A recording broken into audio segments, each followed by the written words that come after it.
connaissons-nous bien l'hydrogène ?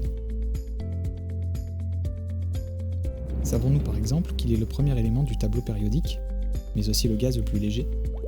Il a pour particularité d'être inodore et incolore. Surtout, c'est l'élément le plus abondant dans l'univers.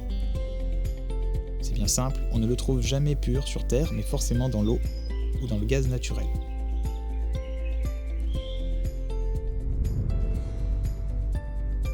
Et si on revenait un instant sur son origine ?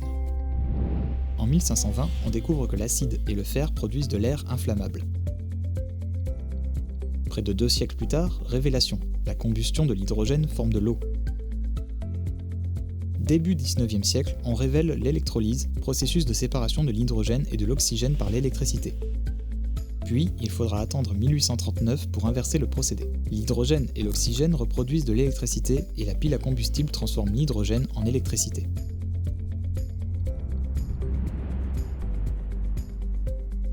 Exploiter l'hydrogène permet de stocker le surplus d'électricité, qu'elle soit verte ou nucléaire, de la transporter et d'en faire usage à plusieurs endroits.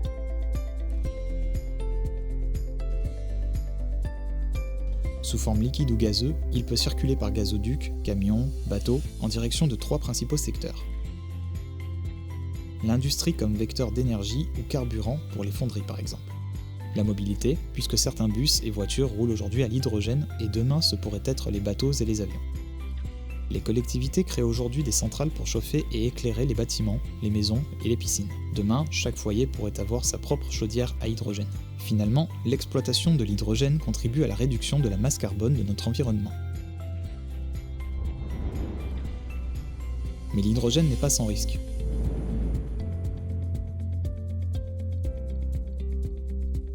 Tout d'abord, il est très inflammable. Une simple étincelle peut l'embraser. Ensuite, son invisibilité ne permet pas de le voir à l'œil nu, mais via une caméra thermique. Méfiance, car il peut atteindre jusqu'à 2130 degrés, malgré sa faible chaleur radiante. Il a aussi pour caractéristique d'être explosif, et sa présence même minime dans une pièce peut être périlleuse.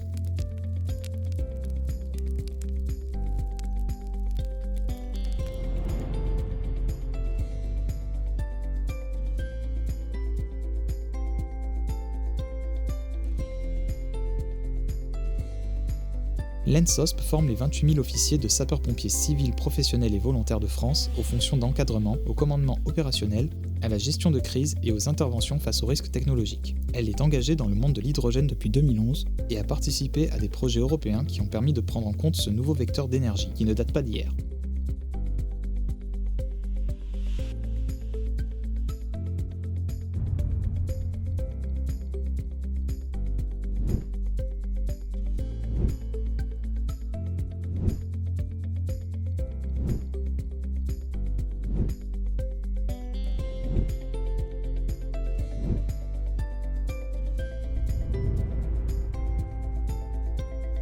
L'ENSOSP dispose de la seule plateforme de formation au risque hydrogène en Europe.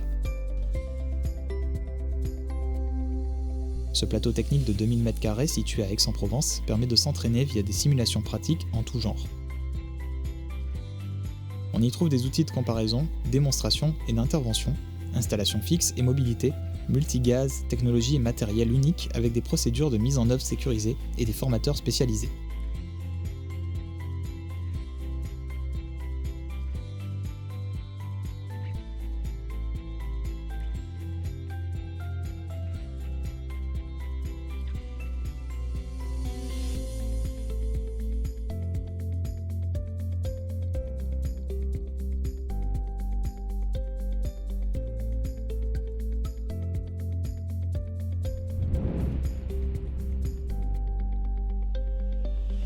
Pour appuyer la formation, est née la mallette pédagogique qui contient des outils de formation pour les référents au risque H2, mais aussi des données comme des vidéos et différents documents qui permettront aux personnes formées de véhiculer les messages et les techniques liées à l'exploitation de l'hydrogène en France,